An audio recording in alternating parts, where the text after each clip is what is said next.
자, 오늘은 저희가 9월에 이 글로벌 IB에서 주목해본 종목들, 특히 모건 스탠리 쪽으로 준비를 했다고요? 네, 맞습니다. 9월이 되면서 모건 스탠리가 9월 유망 종목들을 이렇게 선정을 했는데요. 네. 지금은 사실상 어떻게 보면 좀 불확실성, 이게 좀 강조되는 이 시장 속에서도 여전히 좀 성장할 가능성이 크다, 이렇게 평가가 된 기업들입니다. 공통적으로는 모건 스탠리가 이 종목들에 대해서 비중 확대 의견을 냈는데 네. 이 등급 자체가 쉽게 말해서 시장의 평균보다는 훨씬 더 나을 가능성이니까 투자 비중을 늘려라, 이렇게 또 생각해 주시면 좋을 것 같아요. 그래서 오늘은 모건 스탠리가 꼽은 9월의 유망 종목들 하나씩 살펴볼 텐데 제일 먼저 소개할 회사는 커민스입니다. 커민스 조금 낯설죠. 네. 근데 이게 전 세계적으로 대형 트럭 엔진과 발전기 엔진 한마디로 이런 트럭들의 심장을 공급하고 있는 회사입니다. 요즘 시장에서는 좀 이런 전망들이 나오고 있어요. 2025년 하반기가 되면은 이 중대형 트럭들의 수요가 크게 줄어들 거다, 이런 의견이 나오고 있는데 네. 심지어는 2008년 금융위기 때처럼 업계가 좀 꽁꽁 얼어붙을 수 있다라는 그 걱정까지 이미 주가에는 좀 반영이 되어 있는 상태입니다. 근데 모건 스탠리 시각이 조금 달랐어요. 이런 전망까지는 좀 지나치게 어둡지 않을까, 이렇게 판단한 거죠. 분석가들은 커민스가 그동안 운영 효율성, 그러니까 불필요한 비용을 줄이고 생산성을 높이는 데 강점이 있다, 이 부분을 꼽았습니다. 또 파워 시스템인데 이 발전기와 대체 에너지 시스템 같은 이 새로운 사업 분야에서도 지금 커민스가 굉장히 적극적으로 투자를 하고 있거든요. 이런 준비 덕분에 경기가 아무리 흔들려도 회사는 꾸준히 성과를 낼 수 있을 거라고 좀 긍정적인 전망을 내놨습니다.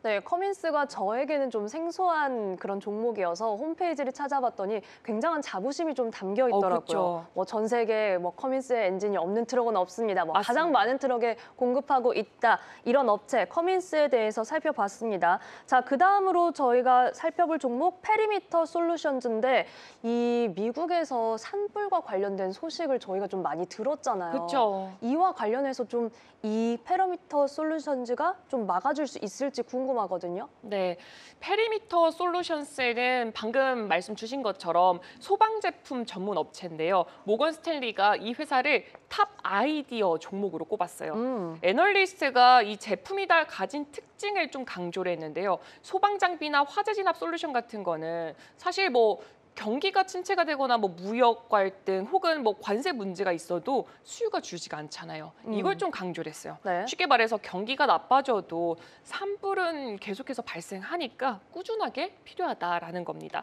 그리고 단기적으로도 호재가 있습니다. 이 산불 발생이 현재 늘어나고 있는 데다가 앞으로 인수합병 같은 이슈가 주가를 훨씬 더 끌어올릴 수 있다는 건데요. 이런 점을 감안했을 때 모건 스탠리는 기존의 목표 주가가 17달러였거든요. 종가랑 비교했을 때는 5달러 정도 낮아요. 근데 25달러까지 높였습니다. 지금보다는 한 3달러 정도 더 높아질 가능성이 있다는 거죠.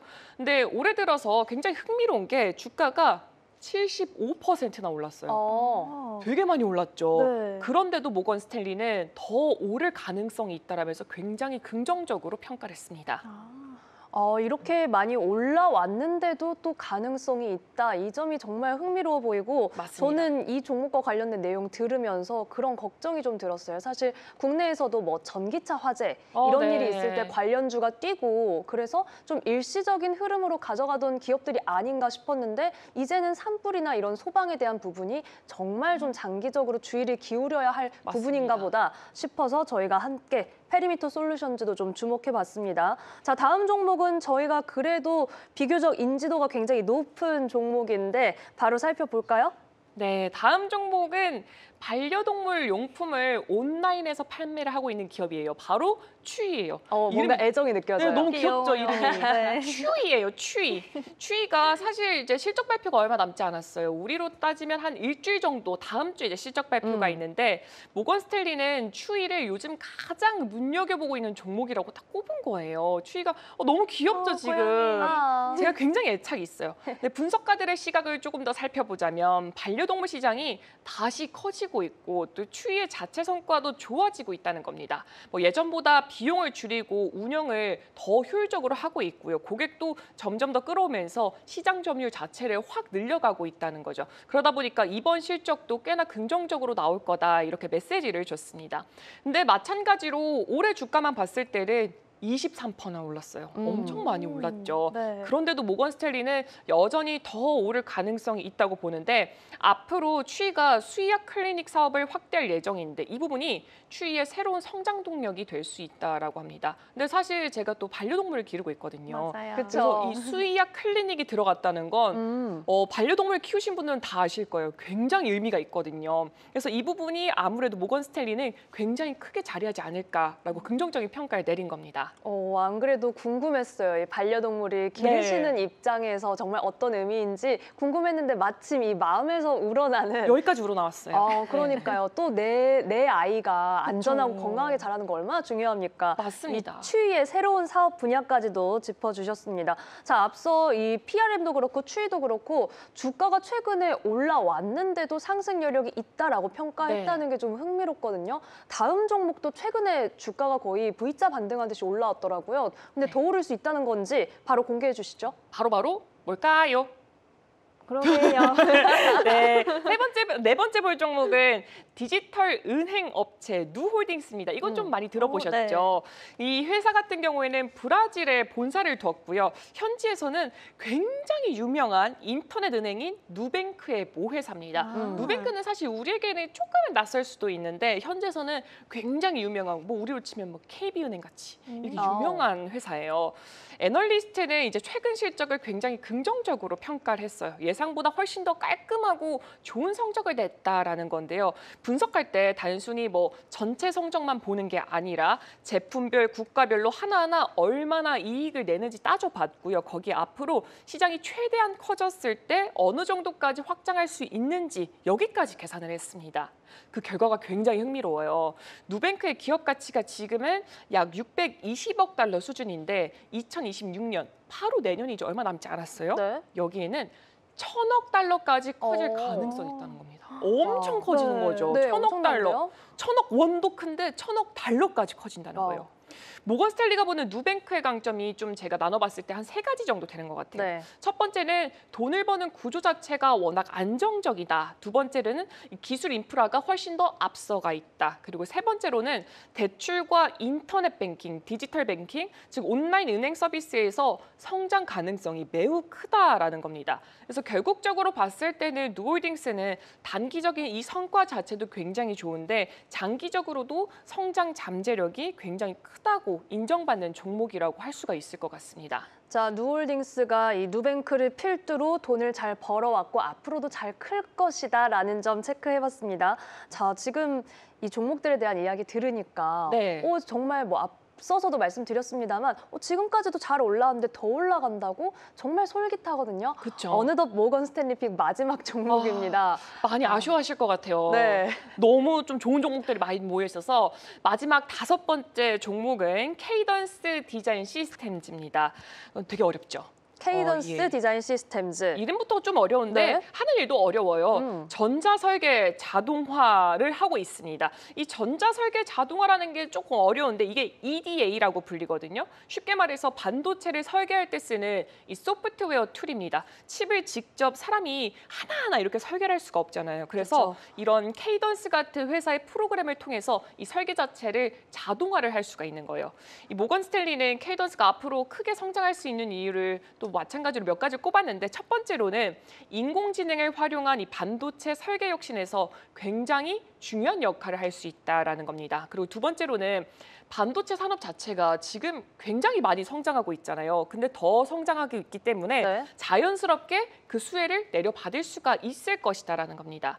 그리고 케이던스 같은 경우에는 고객사와의 관계가 진짜 끈끈해요. 그래서 또 아날로그 신호와 디지털 신호를 동시에 처리하는 이 복잡한 회로 설계에서도 강점을 가지고 있어요. 그러니까 한마디로 고객사와의 관계도 끈끈한데 이게 복잡한 회로 설계까지 강점을 가지고 있고 여기에 더불어서 재무 구조까지 안정적이어서 흔들림이 굉장히 적다라고 또 평가를 받고 있습니다. 또 최근에는 AI 기반으로 해서 EDA 툴을 새롭게 내놨습니다. 그래서 업계의 흐름 자체를 AI라는 이 키워드가 붙었잖아요. 그래서 굉장히 또 잘 따라가고 있어요. 덕분에 앞으로도 업계에서는 좀 리더 자리를 견고하게 지키면서 성장세를 이어갈 수 있을 것이다라는 게 모건 스탠리의 전망입니다. 근데 또 지난 금요일 같은 경우는 주가가 1.09% 빠졌는데 그럼에도 불구하고 그래도 앞으로 성장 가능성이 있다 이렇게 평가를 했습니다. 첫날 방송 때 맞습니다. 이야기했던 종목이 있어요. 실적 성적표가 매출이 뭐 거의 70% 가까이 올랐는데 주가가 왜 이래요 했던 기업이 있거든요. 맞습니다. 이 기업 어딘가요? 제가 딱 첫 방송에 맞아요. 애프터마켓 특징주로 준비를 했어요. 맞아요. 아직도 생생하게 기억나는 게 5시 한 5분쯤에 실적이 떴을 거예요. 와우. 이게 델 테크놀로지예요. 델 테크놀로지 사실 우리 대한민국 국민들이 많이 사는 이 미국 종목 중에 하나로도 좀 그쵸. 꼽혀 있는 게 이 델 테크놀로지인데요. 그동안 주가만 보더라도 굉장히 잘 가다가 요 딱 실적 발표 날 훅 떨어졌어요. 진짜 뚝 떨어졌어요. 네. 떨어졌어요. 사실 조금 더 실적에 대해서 한 번 더 짚자면은 지난 2분기 성적은 시장 예상보다는 좋았습니다. 근데 문제로는 이 앞으로의 전망이었어요. 이번에 나온 실적 자체가 2분기 실적이었는데 지금 분기, 즉 3분기 자체가 이 안에서 주당 순이익, 이제 EPS라고 많이 말을 하잖아요. 네. 주식 한 주당 회사가 얼마나 벌어들이는지 보여주는 이 숫자인데 이 전망치 자체가 2.45달러로 나왔어요. 시장에서 기대했던 게 2.55달러였거든요. 한마디로 한 10% 정도, 10센트 정도는 조금. 낮게 나왔습니다. 그래서 투자자들이 좀 실망을 했고 주가가 하루 만에 8.9%가 이렇게 뚝 하고 떨어졌어요. 아이고. 근데 전문가들이 이 주가락을 너무 크게는 걱정하지 않아도 된다라고 하는데요. 네. 왜냐하면 대리 앞으로 AI 서버, 즉 인공지능 연산을 돌리기 위한 고성능 컴퓨터 서버 시장에서 엄청난 힘을 발휘할 수 있을 것이다라고 봤습니다. 요즘에 이렇게 AI 열풍을 불면서 전 세계적으로 이 서버에 대한 수요가 폭발적으로 늘고 있잖아요. 그래서 제가 좀 증권사별로 어떤 의견을 냈는지 좀 정리를 해봤는데요. 오. 가장 먼저 뱅크 오브 아메리카 의견부터 네. 보겠습니다. 이 뱅크 오브 아메리카는 대를 두고 AI 서버의 거물이다. 오. 이런 표현을 썼어요. 그러니까 델이 AI 서버 시장에서 정말 강한 경쟁력을 가지고 있다는 뜻이죠. 그래서 델의 목표 주가를 167달러로 제시했는데 지금 주가가 122달러잖아요. 한 37%를 이렇게 더 높게 본 겁니다. 와. 그리고 앞으로 5년 동안의 델의 EPS가 매년 15%씩 성장할 거라고 합니다. 그만큼 AI 사업이 확실히 성장 동력이 될 거라는 건데 실제로 이 델이 내놓은 전망도 우리는 앞으로 시장의 기대를 훨씬 더 뛰어넘을 수 있다라는 걸 보여줬다. 이렇게 또 메모를 통해서 밝히기도 했습니다. 와, 어마어마하죠. 뱅크 오브 아메리카가 거의 40% 가까이 네. 눈높이를 가져갈 수 있다. 상승 여력에 대해서 얘기를 했는데 어때요? 다른 투자은행도 좀 비슷하게 보고 있나요? 네, 그리고 바로 이어선 또 JP모건 쪽에서 JP모건 같이 하나씩 체크해 볼까요, 그럼? 네, 맞습니다. JP모건도 마찬가지로 델에 대해서 비중 확대 의견을 내놨는데요. 여기서 비중 확대라는 건 투자자들에게 시장 평균보다 이 종목을 더 많이 담아라 이렇게 권고를 하는 거예요. 쉽게 말해서 델의 주식을 더 사도 된다 이렇게도 해석을 해볼 수가 있는데요. JP모건이 제시한 목표 주가는 145달러입니다. 앞으로 약 한 19% 정도 더 오를 수 있다고 본 거죠. 애널리스트는 이 AI 중심의 컴퓨팅 투자 사이클이 이 서버 브랜드 기업들에게 분명한 기회가 될 거다라고 말을 했어요. 다만 대리하고 있는 다른 사업 부분은 경기 상황에 따라서 조금 영향을 엇갈리게 받을 수도 있다라고 덧붙이기도 했습니다. 그리고 또 중요한 포인트를 짚었는데요. 이 대리 AI 투자 사이클에 대표 수혜자로 꼽히지는 않더라도 사실상 모든 서버 기업들이 고급 서버 판매를 늘리면서 이 평균 판매 단가와 마진이 좋아질 것이다라고 말했습니다. 여기서 평균 판매 단가라는 거는 제품을 평균적으로 얼마에 팔았는지를 말하는 지표인데 당연히 평균 판매 단가가 올라가게 된다면 이익도 자연스럽게 늘어가는 겁니다. 그래서 한마디로 굉장히 좋게 말했어요. 하지만 좀 우려점도 있다는 거를 좀 주의해 주시면 좋을 것 같습니다. 네, 지금 뭐 뱅크 오브 아메리카에 이어서 JP모건까지도 분명 긍정적이게는 봤습니다. 그런데 약간 그 상승 여력을 가늠하는 데는 조금 차이가 있는 것 같고 네. 뱅크 오브 아메리카는 AI 서버 관련해서 거물이다. 뭐 JP모건은 가장 큰 수혜자는 아니지만 잘할 것이다. 네. 살짝 뉘앙스 차이가 있는데 골드만삭스는 뭐라고 했나요? 네, 골드만삭스도 델 주식에 대해서 여전히 매수 그러니까 뭐 사도 괜찮다 이렇게 의견을 제시했고요. 애널리스트는 목표 주가를 150달러로 제시했는데 지금 주가보다는 한 23%더 오를 수 있다는 겁니다.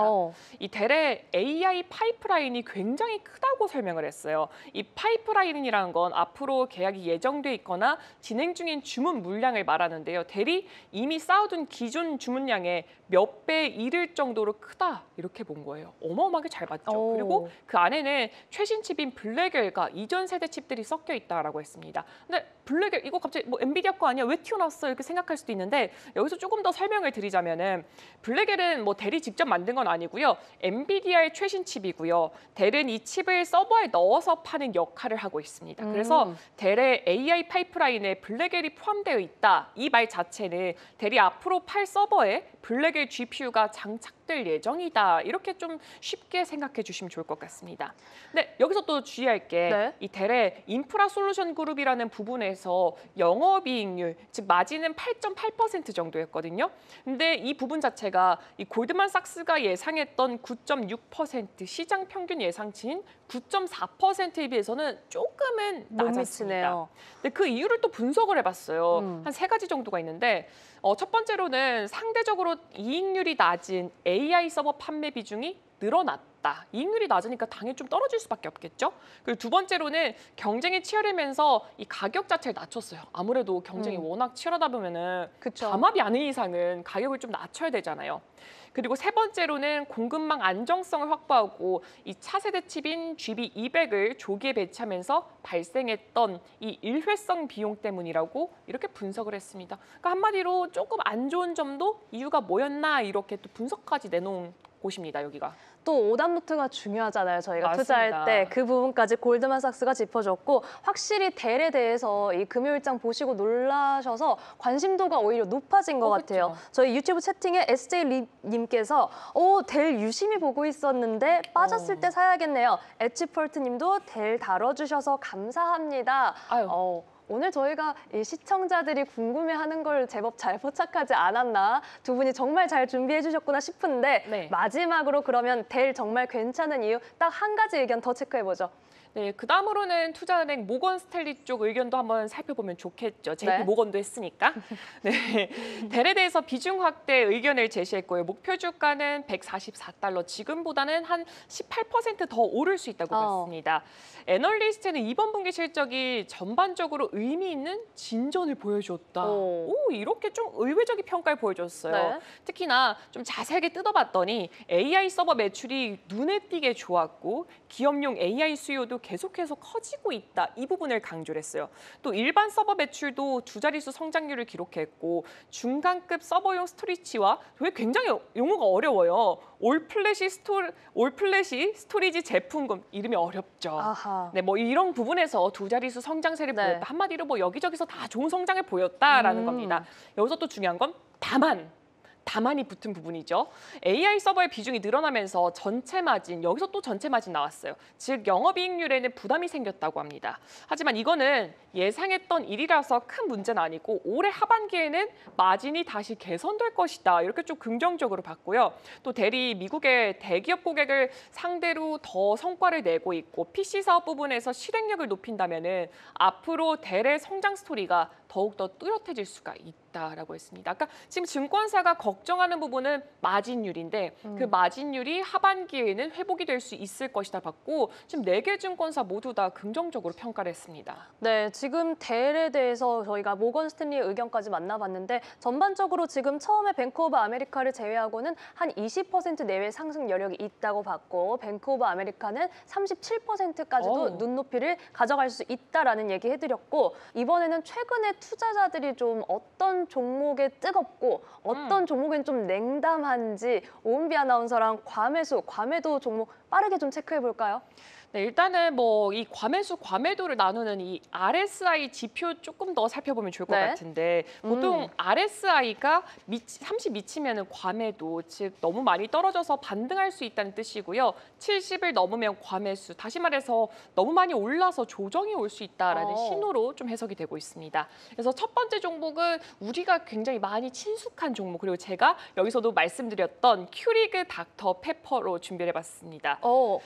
회사가 RSI가 29예요. 월가에서 가장 과매도된 종목이다라고 평가를 받고 있는데요. 지난주에는 주가가 한 17% 정도 넘게 빠졌는데 특히나 이제 월요일에는 이 네덜란드 커피 회사 JDE 피치가 여기 피치를 180억 달러 인수한다고 발표하자마자 그날의 주가가 11%나 떨어졌습니다. 굉장히 많이 떨어졌어요. 네. 근데 애널리스트들의 평균 목표 주가를 보면은 지금 주가보다는 약 29%더 오를 수 있다고 하는데요.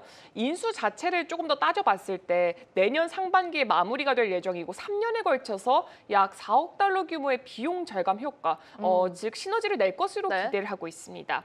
이후에 큐리그 닥터페퍼는 회사를 두 갈래로 나눠서 하나는 음료 사업, 다른 하나는 커피 사업으로 각각 상장사로 운영할 계획이에요. 다만 인수 발표가 나오자마자 HSBC는 평가 단계를 한 단계 낮췄습니다. 원래는 매수였는데 보유로 내렸거든요. 이유가 인수 가격이 너무 비싸다라는 판단 때문입니다. 애널리스트는 이번 결정은 사실상 2018년에 했었던 큐리그와 닥터페퍼의 합병을 되돌리는 것이다라고 좀 꼬집는 말을 하기도 했어요.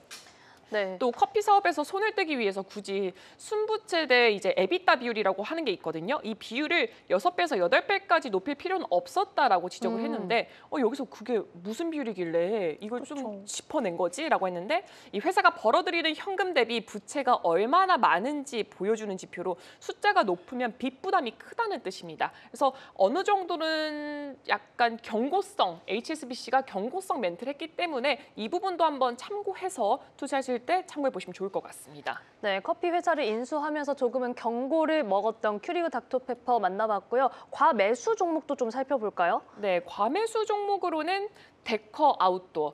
조금 낯설 수도 있는데 아웃도어. 이 브랜드를 들으면 바로 알 거예요. 네. 어그 있죠. 겨울에 신는 부츠. 네, 어구 예, 부츠. UGG 네. 어그가 있고요. 그다음에 러닝할 때 러닝하세요?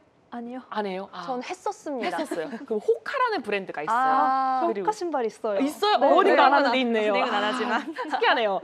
네, 샌들 브랜드 중에는 테바가 있는데요. 네. 이게 데커스가 이런 브랜드들을 다 갖고 있는 회사고요. RSI가 71로 과매수 구간에 올라와 있습니다. 8월 말에만 주가가 10% 가까이 올라갈 정도로 굉장히 좀 뜨거웠는데요. 금요일에 UBS가 이 회사에 대해서 매수 의견을 유지하면서 목표 주가를 158달러로 높였는데 이는 좀 최근 주가보다는 한 33% 정도 더 오를 수 있다라는 겁니다.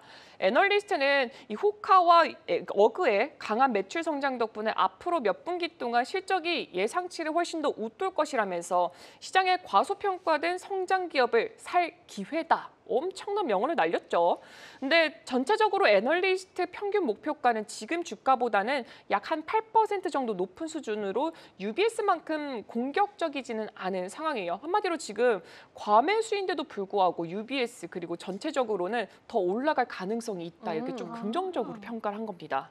네, 데커 아웃도어 시장에서 탐나는 종목이 됐고요. 지금 유튜브 채팅에도 진진이님께서 호카 하면서 바로 신발 반응을 편해요, 그런 네, 게. 해주고 그래요? 계십니다. 그렇게 편한 신발을 만들어내는 만큼 앞으로의 성장 동력도 좀 기대를 해보겠고요. 저희가 과매수 종목 하나 더 체크해봐도 될까요? 저희 방송에서 언급했던 건데 네. 여기에도 담겼더라고요. 어떤 걸까요? 예림 씨가 저희가 글로벌 IB에서 나왔던 종목이 이번에 또 등장을 해서 윈리조트 이야기가 있었죠. 윈리조트 네. 맞습니다. 제가 사실 딱 알고 있었어요. 아, RSI가 럭키 세븐 2개요. 77인데요. 마치 뭐 네. 그냥 말 그대로 과매수 상태에 들어가 있죠. 네. 주가가 지난주에만 한 11% 정도 뛰었는데요. 목요일에 또 UBS가 투자 의견을 냈어요. 근데 이번에 좀 달라요. 중립에서 매수로 올리면서 기대감이 훨씬 더 커졌습니다. 그 이유가 전 세계적으로 사업을 확장하고 있다라는 건데요. 이 UBS 애널리스트가 특히나 이 아랍에미리트의 알 마르잔 리조트 프로젝트를 강조했어요. 그때 했잖아요. 네, 맞아요. 알 마르잔. 이름 어려워요. 그렇죠. 네, 윈리조트가 UAE에서 유일한 카지노 운영사가 될 가능성이 크다 이렇게 본 건데요. 만약에 그렇게 된다면은 초고액 자산가들, 즉 이 전 세계 부유층 고객을 선점하는데 굉장히 도움이 될 것이다라면서 지금보다도 훨씬 더 높게 평가를 했습니다. 아, 그곳의 날씨만큼 정말 뜨거워질 수 뜨겁죠. 있을지 핫해요. 윈리조트 네. 다시 한번 살펴봤고요. 아마 저희 방송에서만 할 수 있는 게 그때 이 얘기 하셨잖아요 하면서 맞아요. 아, 두 분의 맞아요. 케미를 또 이렇게 강화할 수 있는 저희 시청 포인트로 좀 기억해 주시면 좋겠습니다.